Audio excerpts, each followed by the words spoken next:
History is really a straight line, it is a tapestry woven with contrasting threads of celebration, hardship, and evolution. Welcome to a visual ledger of Rajasthan's past.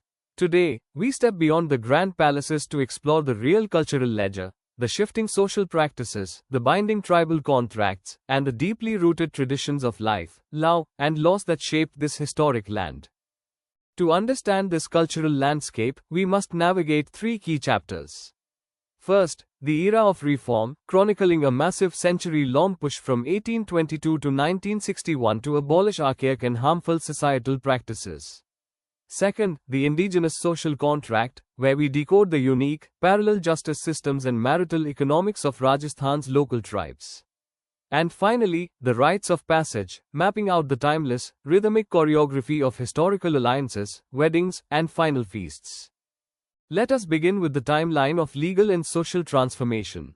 Female infanticide. The campaign against female infanticide was initially pushed by Captain Hall in Merwara, leading to its first formal ban by the princely state of Kota in 1834 under King Ummeed Singh. Samadhi or ritual trance. Next was Samadhi, the practice of tragic self-sacrifice via live burial or drowning. This was outlawed in 1844 by the Jaipur Regency Council, championed by John Ludlow. Sati-Pratha or Sagaman. The outlawing of sati followed a long, complex domino effect across the region. Bundi was the first to implement a ban in 1822.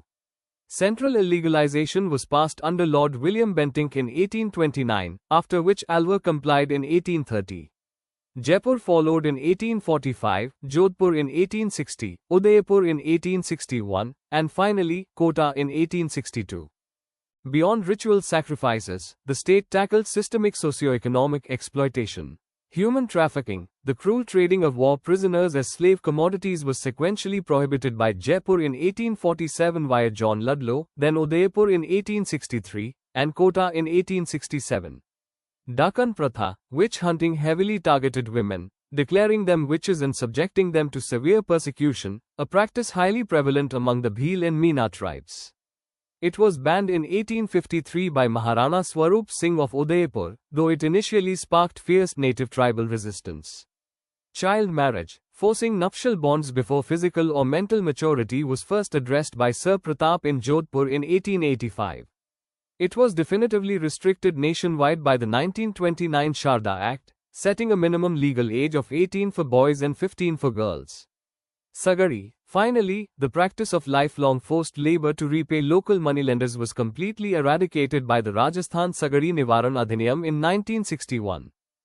Moving into the indigenous tribal spheres, marriage was governed by its own strict, community-enforced economic rules. Dapa. In the formation of an alliance, the groom's family had to pay a negotiated financial sum, known as Dapa, or bride price, to the bride's father to secure the marriage. Kukadi Ritual. For testing, the Sansi tribe practiced the Kukadi Ritual, a highly rigid tradition requiring a newlywed bride to pass an intensive trial of character.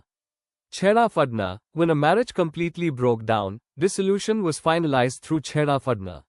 A tribal man would formally divorce his wife in front of the community panchayat by publicly tearing a piece of her sari.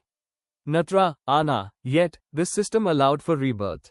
Through Natra or Ana, widow remarriage was an institutionalized, socially accepted avenue for women to fully reintegrate into community life.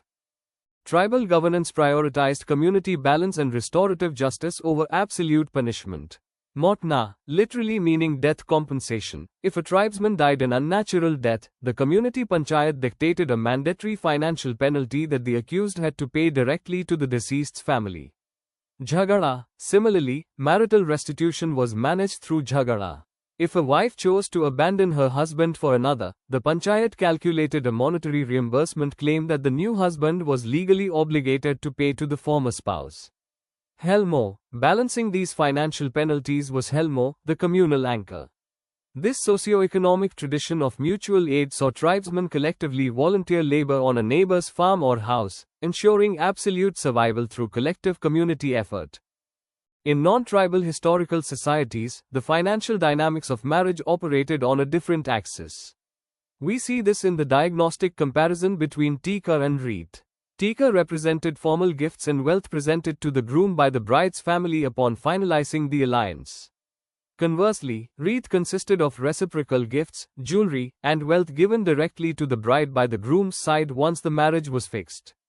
However, custom often transformed into financial extortion, as seen in the Tyag Pratha during Rajput weddings. What began as voluntary donations given to charans and baths morphed into a rigid, aggressively demanded expense. The financial hemorrhage grew so severe that the Jodhpur state eventually stepped in to legally cap the mandatory expenditures. When a wedding did take place, it followed a highly sacred, step-by-step chronology. Step 1 is Samelan, the formal arrival where the bride's family warmly welcomes the groom's wedding procession at the venue.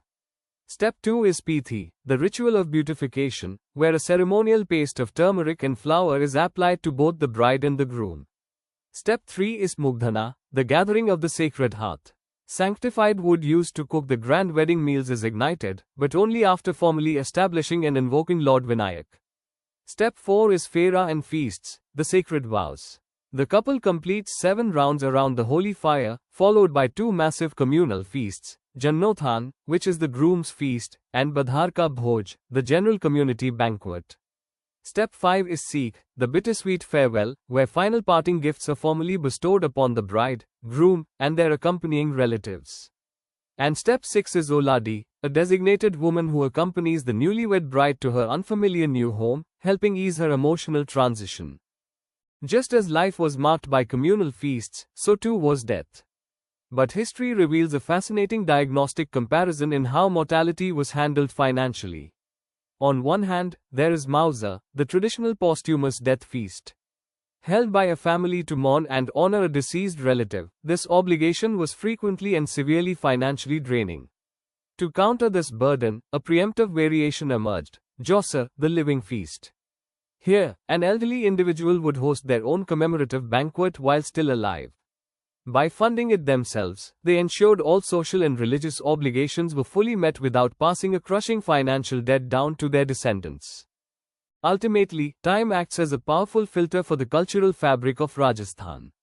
Through state and colonial reforms, society intentionally severed its discarded threads, completely outlawing the fatal, exploitative practices of sati, infanticide, Dakan Pratha, and human trafficking. Yet, the enduring tapestry survived. What remains today is a resilient social fabric anchored by mutual aid like Helmo, restorative justice like Mautana, and joyous, timeless communal rites like Pithi and Fera. The core insight? Rajasthan's modern identity is not a total rejection of its historical past, but a carefully curated preservation. It chose to dismantle the architecture of exploitation, precisely to protect the beautiful architecture of its community. Don't forget to subscribe, like, share, comment if you enjoyed this quick revision.